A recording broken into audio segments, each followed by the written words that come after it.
Welcome to STO Building Conversations, a construction podcast powered by the STO Building Group. On today's episode, STO Building Group's Director of Sustainability, Jennifer Taranto, has a conversation about net zero carbon buildings and the rise of mass timber construction with two subject matter experts, Regional Sustainable Design Leader at Gensler, David Briefel, and President of Morrow Solutions, Jeff Morrow.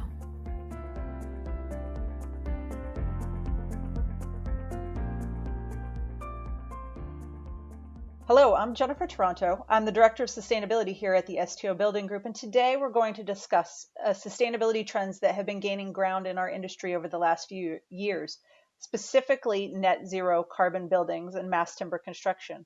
And today I'm joined by David Briefel, Regional Sustainable Design Leader at Gensler, and Jeff Morrow, President of Morrow Solutions.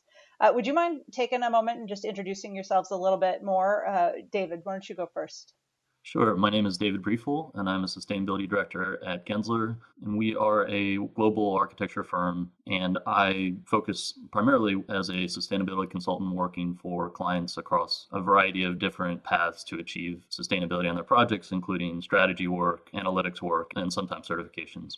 So I've been in the construction industry for over 20 years and have worked with delivering the first zero energy duplex in the United States about 11 years ago at Fort Campbell, Kentucky, and also delivered multiple CLT structures of hotels for the U.S. Army as part of the privatization Army lodging agreements with the U.S. military and the Department of Defense. Great. So, let's start out by just setting the stage and talking about just the definition, like what can net zero mean? And for the purposes of our conversation today, we're going to kind of narrow in on a particular component. So, David, I'm going to hand it over to you. What can net zero mean? Yeah, so I think when we talk about net zero, it's first important to understand what we mean by net zero. And so oftentimes, when our clients come to us and they say we want a net zero project, the first question I ask back to them is net zero what? In some cases, we might be talking about net zero energy. Other cases, it might be net zero water. Sometimes we talk about net zero waste.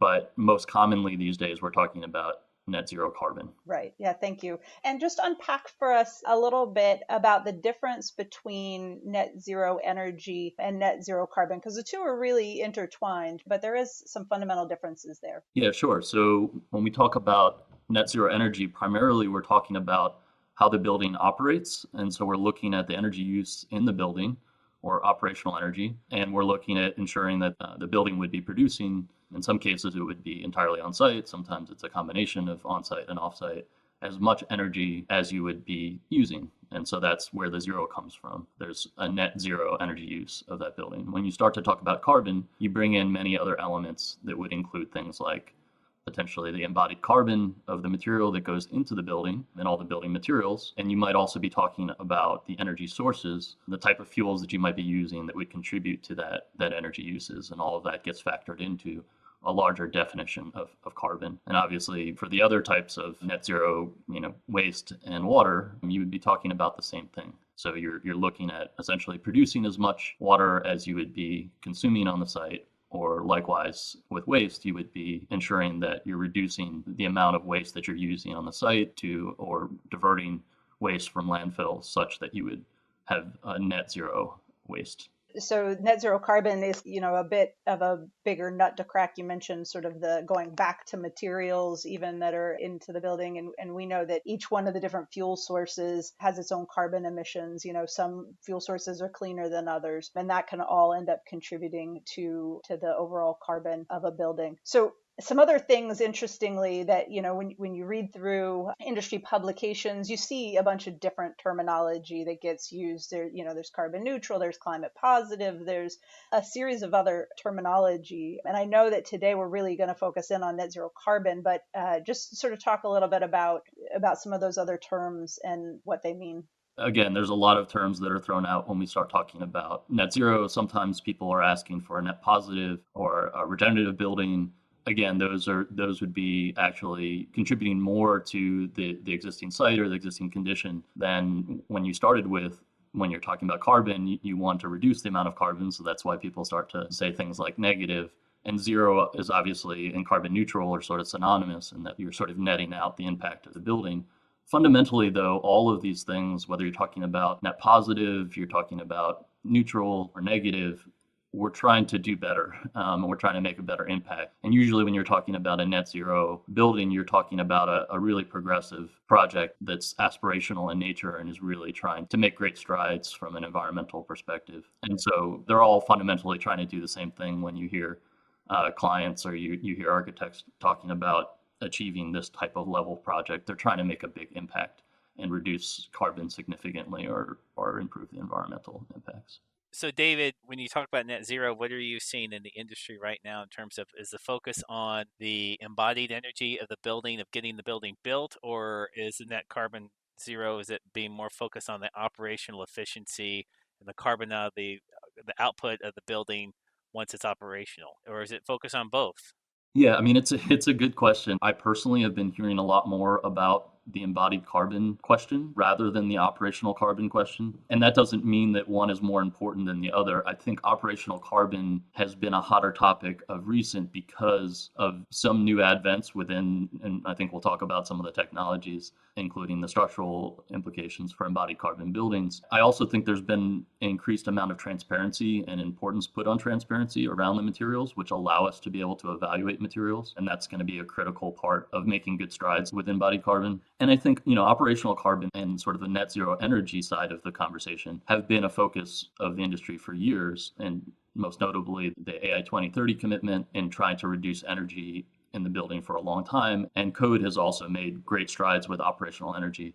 I think the embodied energy and the embodied carbon side of the conversation is now a new focus, understanding that it has a huge implication and it really hasn't been focused on with the same sort of scrutiny.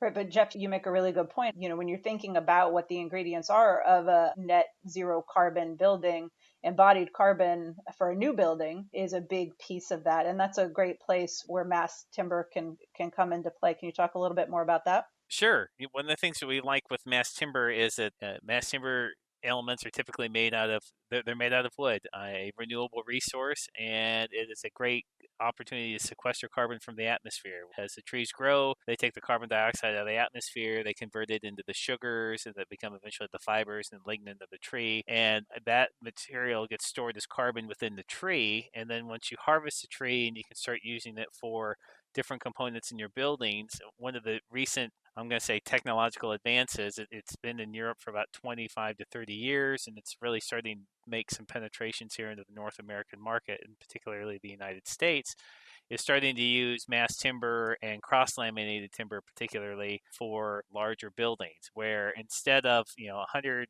150 years ago, we built buildings when we used wood, we were just using really big trees to build our structures for big columns and big beams. Now we're able to take smaller trees and glue the components of those smaller trees into much bigger elements that we can now use those for buildings up to 18 stories tall. So we can glue small pieces of wood together to make large columns, 24 inches by 24 inches by 30, 40 feet tall. But then we can also make cross-laminated timber panels out of these smaller pieces of wood, where each layer of wood is going in a different direction with the grain to give it its strength, and the glues that are holding that wood together. You can make these panels, 8 feet by 60 feet long, 10 feet by 60 feet long. So you can take these panels and start building them for either walls or floors or roof applications. It used to be before we couldn't grow trees big enough to do this, or those large trees are now gone, and now we can use a much smaller stock that's a strong wood, and especially strong enough when you glue it all together to have really interesting buildings using carbon as its main source. Yeah, that's really interesting. The other thing that comes to mind is that, especially in the world of sustainability, we often play in the realm of building certifications, and there's a dizzying amount of building certifications, I think, on the market. But there are also certifications that address net zero. David, can you talk a little bit about some of those and how they compare with more established certifications like the LEED certification? Yeah, well, there's definitely a number of new certifications on the market that address zero energy and zero carbon. I think in North America, there are 3 predominant certifications. LEED Zero, which is the certification that's administered by the USGBC.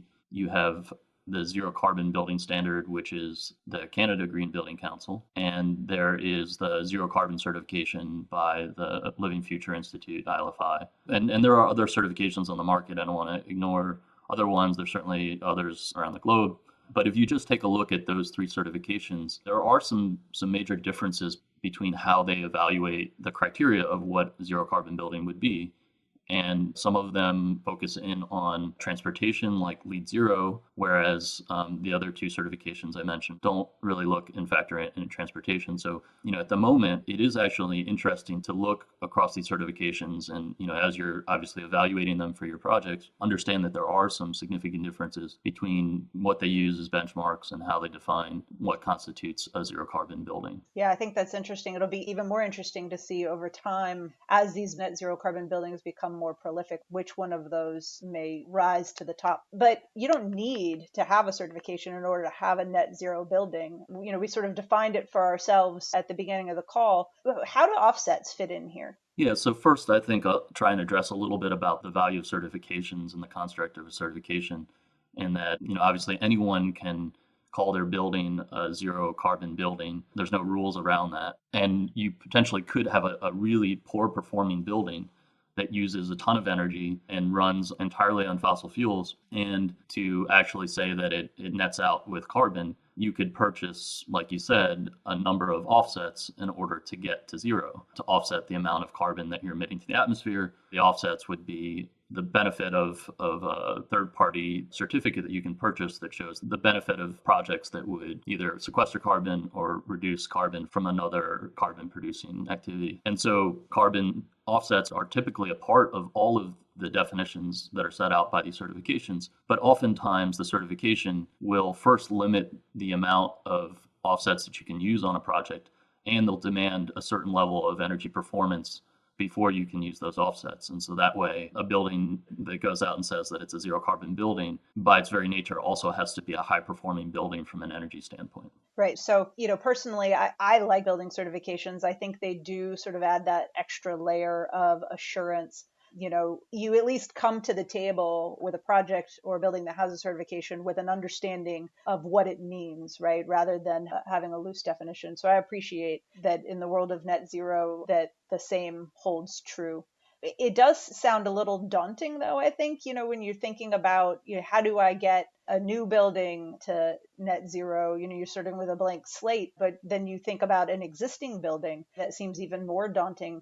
Is there any low-hanging fruit or any strategies that you can think of that are easy to implement but make a pretty big impact? Yeah, so again, going back to the certifications, I think I agree with you. There's a lot of value to a certification as a construct to help set definitions to getting to a net zero project. But even if your project isn't targeting zero carbon emissions and you're just trying to make really big reductions, there definitely are some things that we've identified as being high impact. And so we completed a bit of research recently at Gensler where we looked at all of the materials that go into common projects that we work on, from core and shell buildings and commercial and tenant interior fit outs. And so we compiled this quantity of materials and we looked at their carbon impacts from an embodied carbon standpoint. And what we discovered is that for the core and shell buildings, the biggest offenders for carbon were the materials that you might imagine. Those are structural materials. And I think Jeff can talk a little bit about that in terms of the alternatives from a mass timber standpoint. But from the interiors perspective, if you're working on tenant fit out projects,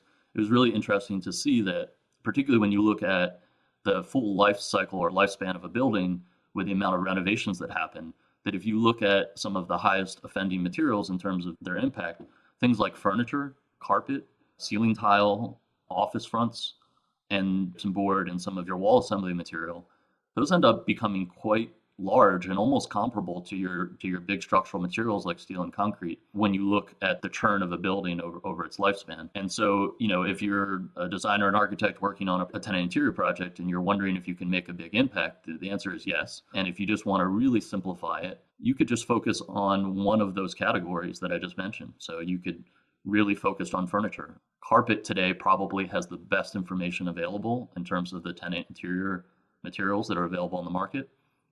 And so you could really just focus on carpet on that project and ensuring that you're selecting a low embodied carbon carpet as compared to the benchmarks and availabilities that are available to designers to select from. I think that's fascinating. Some of those interior products in particular that you mentioned, there's sort of a grassroots push to kind of start some circularity in those markets about, where can we push for reuse markets, and where can we push the manufacturers to take back those products and recreate more carpet. And I know the carpet industry and the ceiling tile industry and even the gypsum wallboard industry to a certain degree have been doing this or started doing this. But I think that especially when you're thinking about carbon, that creating more circularity in those markets can only be beneficial long term. Circularity, that's a term we haven't really ever discussed. 10 years ago, no one even discussed the concept of what that is. And now, all of a sudden, that's gaining acceptance and moving forward. It's fascinating to see how much the industry has changed in just a few short years. Yeah, for sure. I think there's an interesting period of seeming disruption that's happening around those topics right now. And so they seem to be moving in the right direction. And, it takes a lot more exploration and a lot more appetite for people who are willing to take on reused materials and for pushing manufacturers to take their products back and remake them so that they can be used again. But you're right, it does all seem to be starting to move in the right direction. Let's move to mass timber a little bit here, and let's talk about, when we think of carbon, we think about sort of some of that operational piece as well, not just the embodied piece, which we've touched on already. Are there energy benefits to mass timber? Can you tell us a little bit about that? Yeah, we found that on some of the hotels that we were building with cross-laminated timber, we were using CLT walls on the exterior face, and we were using for several different applications, one for its blast resistance properties. But we also found that the thermal massing of the CLT, there was so much wood fiber that was in the panels along the entire face of the building, as well as in the floors and the roof, that those panels would absorb a certain amount of thermal energy. And the tightness of the panels that would reduce your opportunity for air infiltration along the exterior envelope. And then if you put a sealant on the outside of it as well, then you really reduce the opportunity for air infiltration. And what we found is that these buildings had an exceptional thermal performance. If you had wild temperature swings on the outside, it would take a long time for the temperature to impact itself on the interior, because once the wood structure had gained a certain temperature, it didn't really want to change from that very often. We also had a building we were doing in Alabama, and we had about 3 weeks of 100-degree heat. And for the longest time, that building stayed cool without any air conditioning. And then after 3 weeks, the building had absorbed enough heat from the sun and the ambient air that then it turned into a radiator, and all of a sudden everything was hot.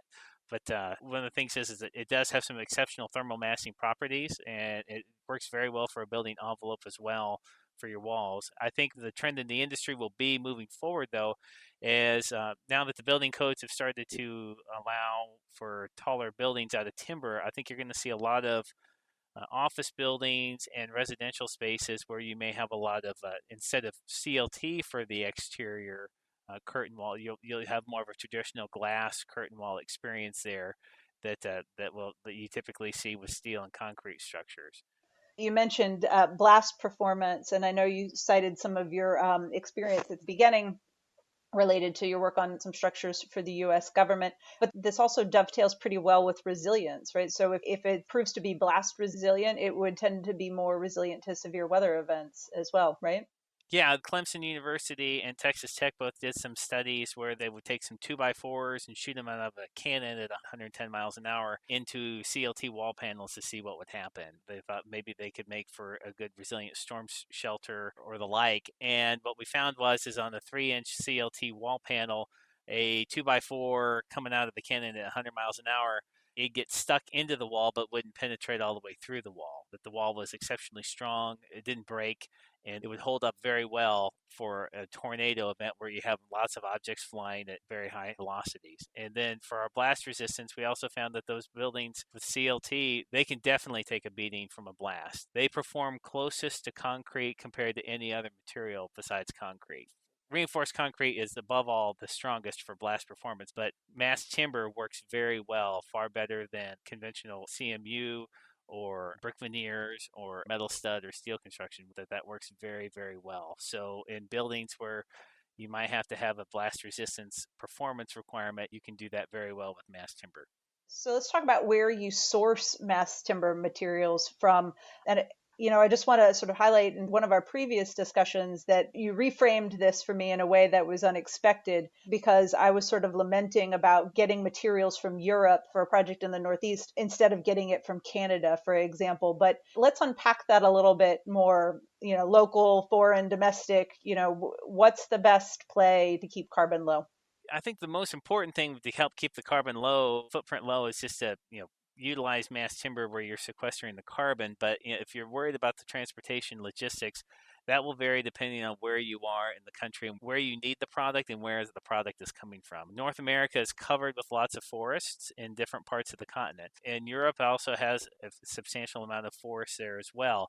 And it may sound counterintuitive that mass timber coming from Europe could have a potentially lower carbon footprint. But when a lot of these materials that are manufactured in Europe, they get loaded into a shipping container and then they're shipped across the Atlantic. And if they're delivered to a project that's on the eastern seaboard where there's a port, especially if the project is in the port city, there's very limited truck travel. And the truck travel does increase the transportation footprint from a carbon perspective. And the carbon footprint of the transportation when it's on a boat is much, much less. And the same thing with rail. Rail is very efficient for moving large, heavy goods as well. Ideally, if you could source the timber, your mass timber from very close to where your project is, that's the ultimate win. Right now, we're not there in the United States where every forested area has a CLT plant or a mass timber plant. We're not there yet. Canada has some plants across the country, more in the eastern than the western parts. And in the United States, we have some manufacturing going in. We have it in Alabama, we have it in Oregon, and we have it in Washington State. And a new plant will be coming online in Arkansas. So between Alabama and Arkansas, you can cover a good bit of the Midwest and the East Coast, and then you have the Pacific Northwest well covered. You have gaps in between, and right now we're the supply chain is not caught up to that, but it's also a factor of demand.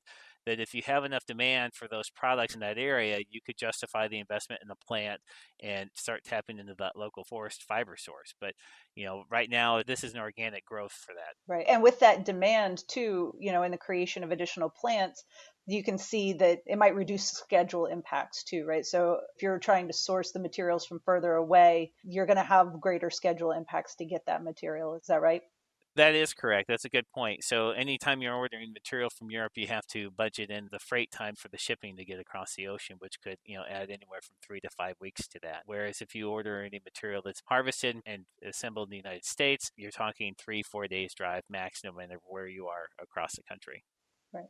Now, this question might be a little bit in the weeds, but I'll ask it anyway. So cross-laminated timbers, you mentioned it before. It's a bunch of smaller pieces that are essentially glued together. And thinking about indoor air quality of buildings and the laminates that they use, the glues that they use in order to make those outside of the US, obviously they have different standards. Are there any concerns there? Is there anything that we should be thinking about when we're sourcing our timbers? So right now, with all the glues that are used for mass timber products in North America, those glues do come from Europe. So they are built to the same safety standards in terms of off-gassing and the impact of what those glues can do. So in that regard, they're good. There are some different manufacturing standard certification processes for European products versus North American products, so that when you're looking at using mass timber materials, you need to look at your local codes to see what standards that they are willing to use. Right. And I'm just going to back up a little bit here because I know that sometimes we use acronyms, especially in the world of sustainability. So cross-laminated timber, commonly referred to as CLT. And then there's glue laminated timber, which is commonly referred to as GLT. And there's another, right, dowel laminated timber, DLT. Can you just give us a brief overview of what the difference of those three things are? I'll throw a fourth one in there as well that's being used. Is called nail laminated timber, NLT. So I guess the simplest thing would be is if, let's say, you looked at a 2x4 piece of lumber and you took that 2x4 piece of lumber and you laid it down on the ground and then you turned it so that the tall edge was up, the 4 inches was up. So if you took a bunch of those pieces that are in the vertical orientation and then you stack them next to each other and then you started to put nails into them to hold them together, that would be nail laminated timber. So that every time you put a new piece onto the side, you put some nails in it to hold it to the other pieces that are next to it. And you keep adding pieces to it, and you would assemble pieces that way. So you'd have basically like a stack of, almost like a deck of cards, but the deck of cards is on its side, if that makes sense, with nails going through it. So that's nail laminated timber. Now they've advanced that to go to dowel laminated timber instead of using nails to hold those pieces together. Now they're drilling holes into the side and driving it. Typically, it's a softwood material that you're using for your 2x4s or 2x6s or 2x8s. And then you're drilling a hole and you're putting in a dowel that's put in at a drier moisture content than what the adjacent wood is. And as that dowel pin starts to swell up, it creates a mechanical fastening with them without any nails. It's just a all timber connection that locks all the pieces together. So we've talked about NLT and DLT, the down laminated timber. So then now if you take that wood and you, let's say, those were using mechanical fasteners being out of wood or nails. Now, instead of that, let's take several of those pieces of wood and we glue them all together and we press them. That would become glue laminated timber, which you would typically use for columns and beams, where all the wood grain is all running in the same direction. And those pieces work very well for your beams and your column applications. The next step would then be cross-laminated timber. Is if you take a piece of wood and you lay it down flat on its side, and then you lay a bunch of pieces side by side together, and all the wood pieces are going in one direction. And then you take another layer of wood pieces and you stack them crossways against the first layer, but you put a layer of glue in between, and you stack those shorter pieces along the entire length that you had on the first layer. So now you've got two layers, but the wood grain's going in different directions. Now you put another layer of glue on top of it, and then you put a third layer of wood alternating the glue in the other way. So if you ever look at a sheet of plywood, it's just like that. But normally with plywood, you're looking at 1/8 inch thick veneers, very thin layers of wood glued together. So instead of plywood with 1/8 inch veneers, that's normally 4 feet by 8 feet long. Now let's talk about you're using pieces of wood that have been glued together, and you're making these sandwiches, and the layers are, instead of 1/8 inch thick, now they're 1.5 inches thick. And you're starting to build a 3-ply floor panel that can be 4.5 inches thick and exceptionally strong. And it could be, instead of 4 feet by 8 feet like a sheet of plywood, now we're talking 8 feet to 10 feet wide by up to 60 feet long. You could call it a lumber sandwich, you could call it plywood on steroids, but it's all glue that's holding those pieces together. And then once that glue cures, you have a very strong composite product that can span some nice distances, and it's a renewable resource. And the embodied energy of that is far less than the energy expended to create steel or concrete. And then the fact that you're also using carbon as your base material for that as a carbon sequester really makes its carbon footprint substantial compared to the more traditional steel and concrete materials. Those are great descriptions. Thank you. I can visualize it as you describe it. So that's nice. I'm going to jump from that to cost. Every year, the STO Building Group does an annual sustainability survey. And year after year, without fail, cost is the biggest challenge our clients say that they face in putting forward any sustainable measures as part of their building and design practices. So, David, I might ask you to weigh in on this one. Do you see net zero carbon buildings costing more? And then, Jeff, if you'd follow that up by talking a little bit about mass timber and if it costs more. Yeah, so this is like the eternal question that we're faced with, particularly in the sustainability world. I mean, anytime you innovate, I associate somewhat of a soft cost with doing something for the first time, but that doesn't mean that inherently a net zero building or even a mass timber building is more costly. I think a lot of times what we see is that the buildings are priced out because people don't necessarily understand the full implications of working with those materials or using the technologies. But over time, I think it's been proven out that, a lot of the buildings that were once associated with being a high performing building or a green building, actually, the costs of those buildings are equivalent of a fairly standard building construction. But, sometimes it takes a bit of time for the market to normalize with pricing when it comes to labor and working with different materials, even if the cost of working with those materials isn't inherently any higher. I also think that we would be remiss when we start talking about cost if we don't start thinking about full life cycle costs of buildings. And so this is something we've been looking at increasingly more, is the idea that there are implications that go well beyond first costs when we talk about buildings. And some of this is starting to get picked up and actually instituted through legislation. And so, whether you want to pay for the building performance up front and you want to have better performing envelope, you could pay for that up front, or you can pay for it on the back end. And so the new incentive structures, I think we're going to start to see more and more, and we've seen legislation in New York City starting to penalize buildings for performing poorly over time. You're going to start to see builders of buildings and developers start to look at and build in the cost of the performance of that building at the outset instead of only looking at the first cost. Right. I like that life cycle cost approach. And you said it pretty succinctly. You either pay for your carbon now or you pay for it later. I feel like that could be a tagline somewhere in the future. What about mass timber, Jeff? What are your thoughts on added costs for mass timber structures? So it's funny that David's talking about with full life cycle costs and taking that accountability in. I think from what I've seen on this end, it still seems that a lot of developers in most markets, their life cycle cost is when they build the building and when they sell the building and flip it to somebody else. And so the definition of whose lifespan it is and who controls that is important to consider. And I think right now for a lot of developers, though, it's still it's a very much a first cost mentality. And trying to tackle that, it varies depending on what the product is that you're trying to do and the marketplace that you're trying to do it in, as well as what are the labor market conditions for your construction people as well. Depending on the type of application which you're using with mass timber, it can still almost be the same cost as an equivalent concrete structure or possibly a premium, depending on what you're trying to do with it and where it goes.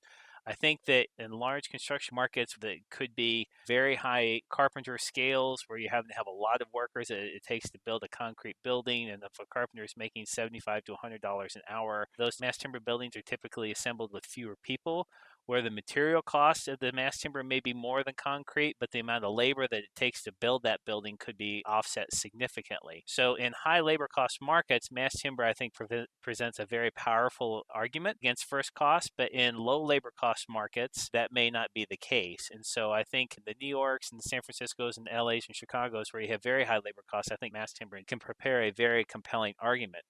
But David, as you mentioned too before about the life cycle assessment, I think some developers don't understand the cost makeup of what it takes to get their building up and develop it out of the ground. They may know what they can lease that building for per square foot, and they may know a total overall cost of the building, but they don't understand the makeup that goes into the buildup of that cost to build the building. Oftentimes if you're having a mass timber structure, you want to expose as much of the mass timber as possible so you can showcase the beauty of the wood. Well, if you're going to do that, you're not going to be covering it up with drywall and doing a lot of drop ceilings and things like that. But in a concrete office building or a steel office building, oftentimes you do put in drop ceilings. You don't leave that structure exposed. And so normally a developer may not be cognizant of the additional finishes that go into a concrete and a steel building.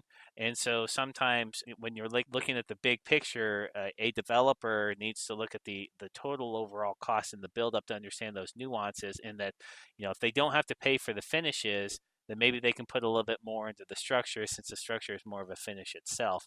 And just on that point, and again, you touched on the labor aspect of it as well, but there's another component of that, isn't there? That sometimes you see these subcontractor premiums on working with mass timber because of inexperience with it, but there could also be potential savings there. I think you mentioned an example with the elevators, that the mass timber structure is sort of more plumb and true. You want to kind of talk us through that? Yeah, so normally a mass timber superstructure, those CLT panels, if they're built at 8 feet by 64 feet long, 10 feet by 60 feet, normally they're built to a tolerance of 2 millimeters over 64 feet. And that's a tolerance that you're not going to get with steel or with concrete. And so one of the things that we noticed when we were building our hotels, when we were doing our shaft walls, for our stairs and our elevator cores, our elevator subcontractor just blew through his production on putting the elevators in, because all of his guide rails and everything else, his walls substrate was perfectly straight and true and plumb. He didn't have to shim anything up. He could just blow and go. But one of the other things that we've discovered is that with any other subcontractors that are starting to work with mass timber, it is so new. There's a fear factor where subcontractors don't know what they're getting into.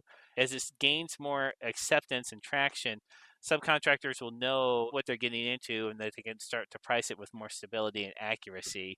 So one other piece that I just kind of want to draw out is how you tend to leave the structure exposed. You want the beauty of the wood to really come out. How does this contribute to the overall health and wellness in terms of biophilia of a structure?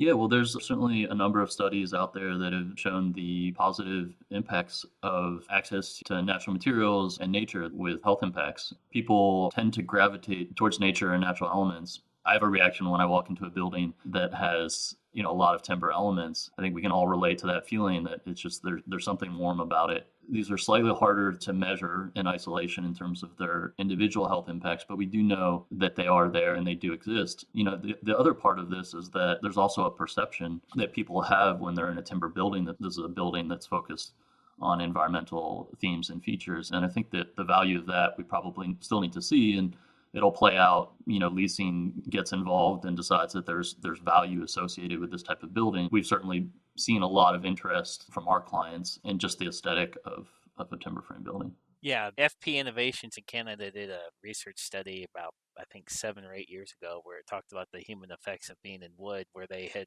taken the students and they had to do a test and they measured their EKG and their skin temperature to measure stress responses as they were given these tasks. The rooms were identically furnished, except that the tabletops were either a white synthetic plastic or wood birch, and the chairs were, wood grain, or they were just a white plastic, but they had the same shape. And results of the students who were doing the tests, the reactions were more muted when they were in the wooden room as opposed to a synthetic room. When you go into these new mass timber buildings that are exposed, I think it evokes a whole range of emotion. There is a calming nature to it, and it's just a neat vibe. I think that a lot of office spaces are starting to trend towards this. There's a yearning to go back to those industrial loft spaces. Well, now you can get that old look with a newer material with a more renewable resource. Yeah, so Jeff, just to touch on a piece of that, when you walk into this building, right? So if you think about that from the perspective of locally harvested trees, you think about where you're sourcing those materials from. So now you're walking into a building, you're getting that beauty and that feel, but you're also getting a sense of place and a sense of culture, right? About where that building is in the moment in time and in its geography. And I think that can be pretty powerful on its own. So I'm going to just ask you guys one final question before we wrap up here, and I'll let you each address it.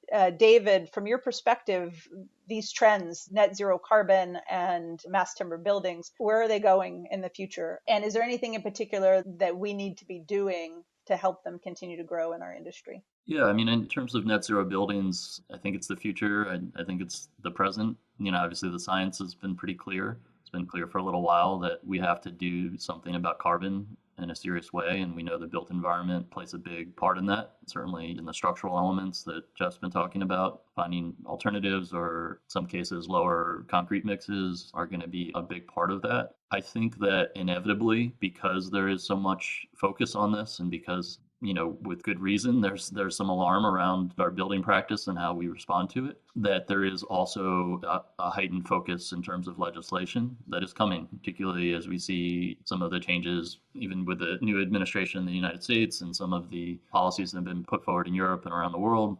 You're going to see different ways that governments are going to be looking to regulate carbon, whether it's through the materials that we use or through the performance in the building. We're seeing now regulation around buildings banning the use of fossil fuels and moving to electrification. Certainly legislation around materials and maximum limits on embodied carbon for particular materials.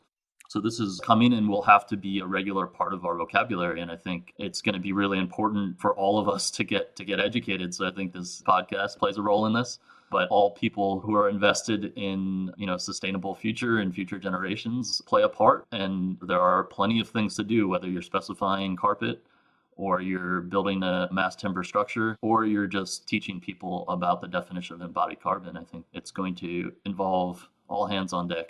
Great. Thanks. How about you, Jeff? There's several trends that are sticking out to me. David hit on a number of those, but as our population continues to grow and our cities increase in its density, our buildings are going to have to start going up. And in the past, mass timber was only allowed to go up 5 stories in height. And with the recent passing of the International Building Code, the 2021 version, that's going to allow the use of mass timber up to 18 stories. In different tiered classifications. There'll be a type 4A, type 4B, and a type 4C that allow you to go to different heights. Those different categories will also allow you to have certain amounts of timber that can be exposed versus timber that some of it may need to be concealed versus all of it may need to be concealed. So from a regulatory perspective, we haven't been able to typically build over 5 stories out of timber before, but now we can go with mass timber up to 18. And I think that as a lot of these buildings need to get taller in height to increase its land utilization, I think that mass timber can now play a role, especially in the 6 to 12 story range. And we can start doing a lot of those buildings out of mass timber that you were typically either you didn't see at all, or if you did see them, they would be in steel and concrete. So the opportunity to do that, now that you have the regulatory framework to allow for those taller buildings. Now, when the cities and states start to adopt that framework, those jurisdictions adopt those codes during their regular cycles, and it could be every 3 years, it could be every 6 years. And so some of the states have already jumped on board incorporating the 2021 guidelines for the tall wood buildings, including Washington and Oregon, and California is going to adopt it in the next year as well. And I believe Utah has jumped on board. Other states are looking at adopting that framework. So even though they may not adopt the 2021 codes in whole, they are adopting just part of it to move forward to permit taller timber buildings. So I think you're going to start to see a noticeable uptick in the development of those buildings in the urban spaces where you need to go taller than 5 stories, and you can start to do that with mass timber. So I see a lot of trends moving this way for the desired aesthetics as well as the regulatory acceptance. So I think a lot of good things are ahead for mass timber and carbon impacts. Great. So I just want to thank you guys, both David Briefel of Gensler and Jeff Morrow of Morrow Solutions. This has been a wonderful conversation, and I'm so glad that you joined us today. Yeah, thank you. Thank you, Jen.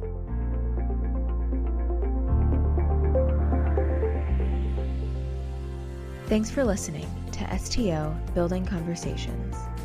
For more episodes like this, you can find our podcast on Spotify, Apple Podcasts, Google Podcasts, or the Structure Tone website.